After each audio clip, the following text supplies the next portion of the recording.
조갑제TV 시청자 여러분 안녕하십니까. 2022년 7월 28일 오전 11시입니다. 어제 오늘 기사들을 읽어보면은 기분이 좋습니다. 이게 바로 자유 대한민국에서 사는 보람이 아니냐, 긍지가 아니냐 하는 생각이 듭니다. 미국 워싱턴의 한복판에 링컨 메모리얼 바로 옆에 한국전 기념물이 있습니다. 1990년대 만들어졌습니다. 그런데 어제 바로 그 옆에 별도로 추모의 벽을 만들었습니다. 이 추모의 벽은 길쭉하게 높이는 사람 키 정도로 해가지고 한 100m 정도 만들어 놓고 거기에 한국전 참전 미군 전사자 36,634명의 이름을 새기고 플러스 한국군 지원부대, 카투사라고 그러죠. 지원부대 소속으로서 전사한 7,174명 합쳐서 43,808명의 전사자 이름을 새겼습니다. 이 사진, 여기에 어린이들까지 와서 아마 할아버지의 전사자 명단을 확인하고 꽃을 놓는 그런 장면으로 추정되는데, 그런 사진이 실린 것을 보고 또 우리 국방장관, 보훈처장까지 참석하고 양국 대통령이 메시지를 보내고 하는 그 기사 바로 밑에 조선일보 일면입니다. 무슨 또 기사가 실려 있느냐 하면은 우크라이나 전쟁에 놀란 폴란드 한국 무기 25조 원 어치를 사기로 했다는 기사가 실렸습니다. 우리나라 방위 산업이 아주 튼튼합니다. 그런데 수출도 합니다. 수출 액수로는 약 30억 달러쯤 될 것 같은데 최대 규모입니다. 더구나 폴란드에 수출하기로 했다는 게 이게 아주 생소하게 들립니다. 터키라든지 이 제3국, 제3세계 국가로 수출하는 것은 익히 들었던 바인데 이게 어떻게 됐느냐 보니까 우크라이나 전쟁의 어떻게 보면은 덕을 보고 있는 셈입니다. 우리나라가. 폴란드 정부가 한국과 K2 전차, K9 자주포, 그리고 FA-50 경공격기 비행기입니다.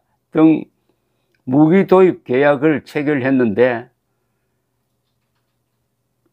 이들 K방산이라고 하네요. 요새는 뭐 K팝, K자를 자주 붙입니다만 K방산 3종 세트의 1차 수출액만 10조 원, 향후 10년여간에 3차에 걸쳐가지고 수출액을 모두 합치면은 25조 원에 달할 것으로 추정됩니다.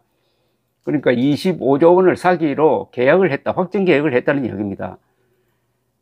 지난 5월 두 나라 국방장관이 만나고 6월 스페인에서 열린 나토 정상회의에서 윤석열 대통령이 안제이 두다 폴란드 대통령과 정상회담을 갖고 마무리를 지었다고 합니다. 향후 방산 수출에서 중동 아시아는 물론 상대적으로 부진했던 유럽 시장 진출이 달력을 밟을 것이라는 관측이 나온다고 했습니다.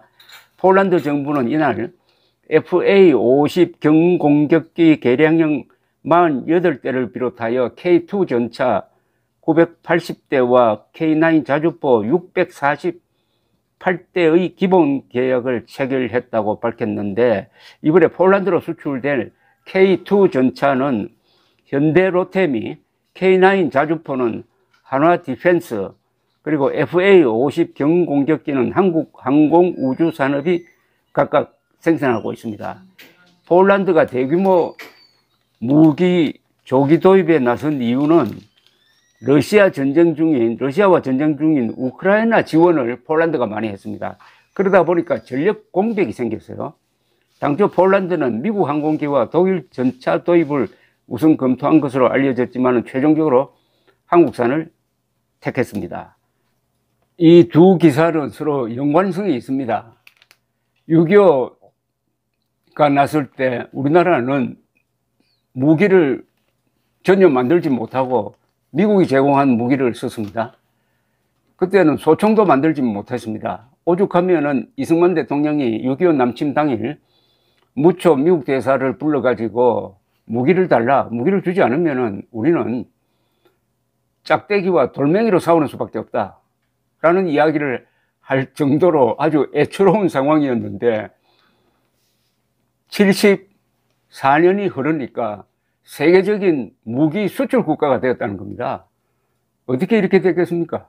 바로 남침 당하고도 이승만 국군, 유엔군, 미군이 일치 단결해서 싸우면서 자유민주주의 체제를 지켜내고, 그리고 69년 전에 휴전이 된 이후에는 본격적인 체제 경쟁을 벌여가지고 자유의 힘으로 경제를 발전시킨 덕분에, 그것도 다른 나라도 아니고 폴란드, 한때 공산국가였던 이 나라에 무기를 약 30억 달러 어치나 팔게 되었다는 감동적인 이야기입니다. 여기서 그치지 않습니다. 또 좋은 이야기 하나 소개해 드리겠습니다. 이틀 전에 보건복지부가 2022 OECD 보건 통계를 이렇게 요약해서 발표를 했는데, 우리나라 사람들의 평균 수명, 그걸 기대 수명이라고 합니다. 기대 수명은 83.5년입니다. 83.5년인데 남성은 80.5세, 여성은 남성보다 6살 평균 더 삽니다. 그래서 86.5세인데 이 기대 수명은 OECD에서 1위인 일본 84.7년 다음입니다. 그러니까 세계에서 두 번째로 오래 사는 장수국가가 되었다는 겁니다. 일본이 항상 최장수국가인데, 물론 통계를 내면 모나코라든지 인구가 몇만 되는 요런 나라가 끼입니다만, 큰 나라로서는 항상 일본이 최장수국가. 이제는 한국이 그 두 번째로 올라왔는데, 이거 아마 조만간 역전될 가능성이 있습니다. 한국이 최장수국가가 될 가능성이 있습니다. OECD 가입 국가라고 하면은 이건 세계 선진국 모임인데, 거의 국가 평균 83.5년보다도 한국은 3년 더 오래 산다고 이렇게 됐습니다. 자, 그럼 왜 이렇게 오래 사느냐에 대한 여러 가지 그 통계를 또 뒷받침하고 있는데, 제일 눈에 들어오는 게 이겁니다. 우리나라에서 병상수는 베드죠. 병원에 있는 병상은 인구 1000명당 12.7개로서 OECD 평균의 3배 이릅니다. 병상수가 많습니다, 우선.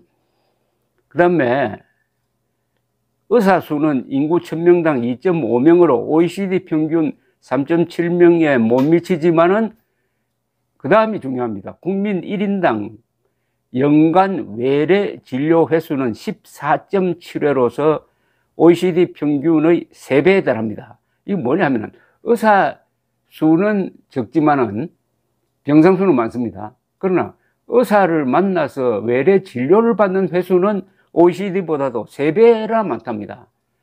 첫째, 이 한국의 의사들이 상당히 열심히 진료하고 봉사하고 있다는 이야기입니다. 그리고 의료 접근성이 가장 중요하죠. 슬립바 끌고 가가지고 동네 병원에서 진료받는 나라라는 겁니다. 한국이 선진국 중에서.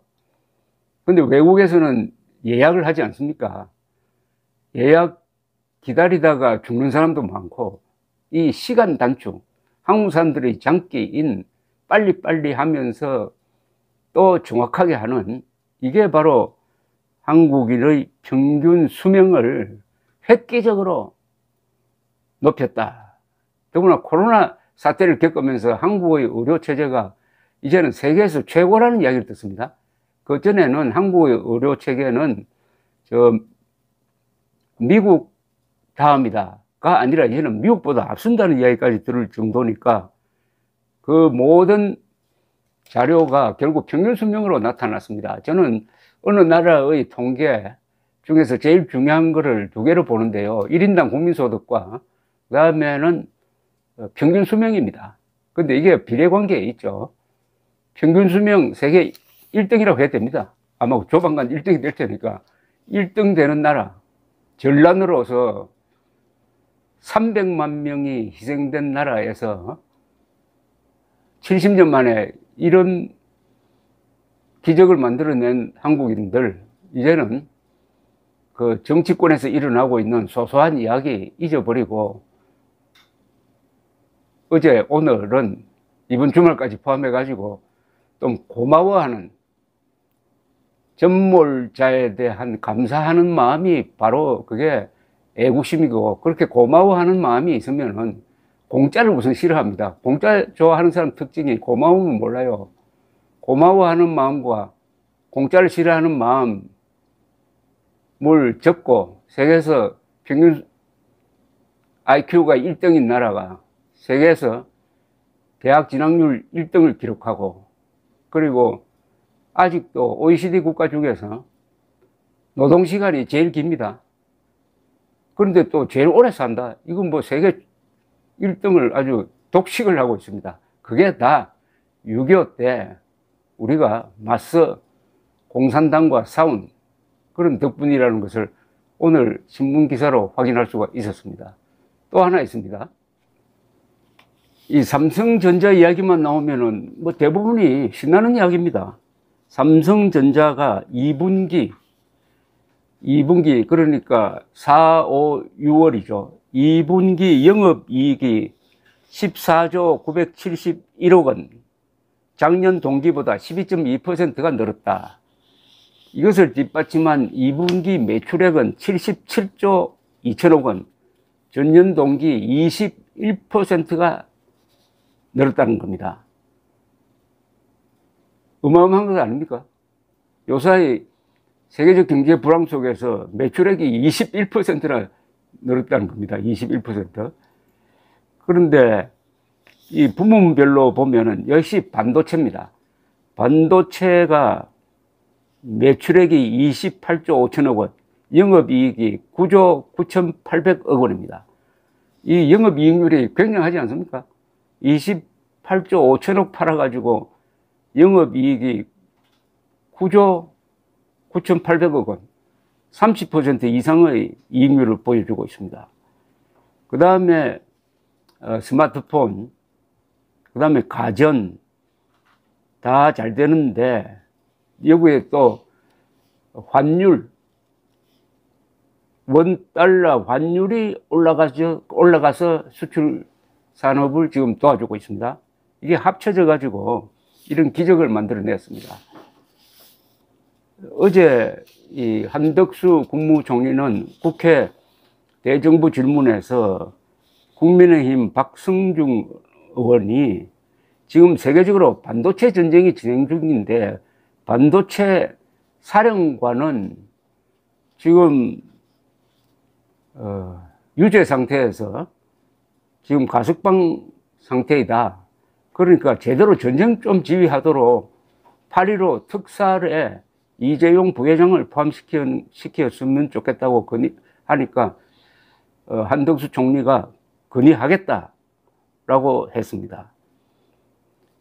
참 이재용 부회장은 문재인 정권 시절 고생했습니다. 감옥 갔다가 2심에서 풀려났다가 또 법정 구속됐다가 가석방 나오고 재판받으러 다닌다고 정신이 없었습니다.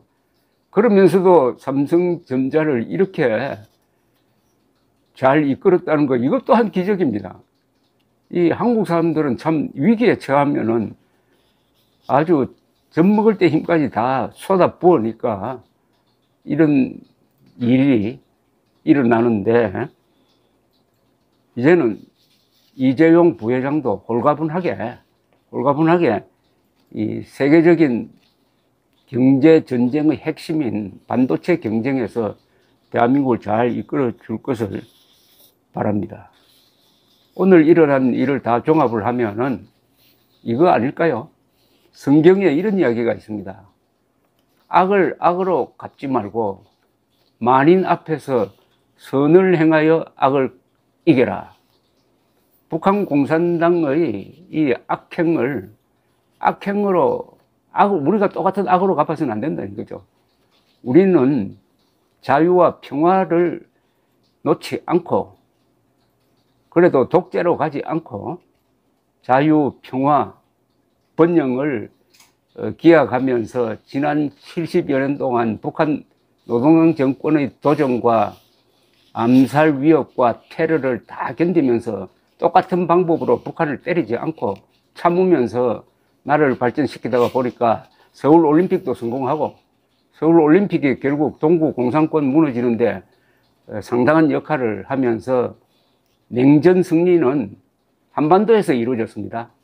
6.25 전쟁으로 냉전 승리의 기초를 놓았고, 그리고 서울올림픽으로 동구권이 무너지도록 만들었습니다. 우리는 세계로부터 도움을 받아서 나라를 구했지만 또한 그 은혜를 갚아서 자유민이 이기도록 하는데 일정한 기여를 한 정도가 아니라 제 생각으로는 결정적 기여를 했다고 생각합니다.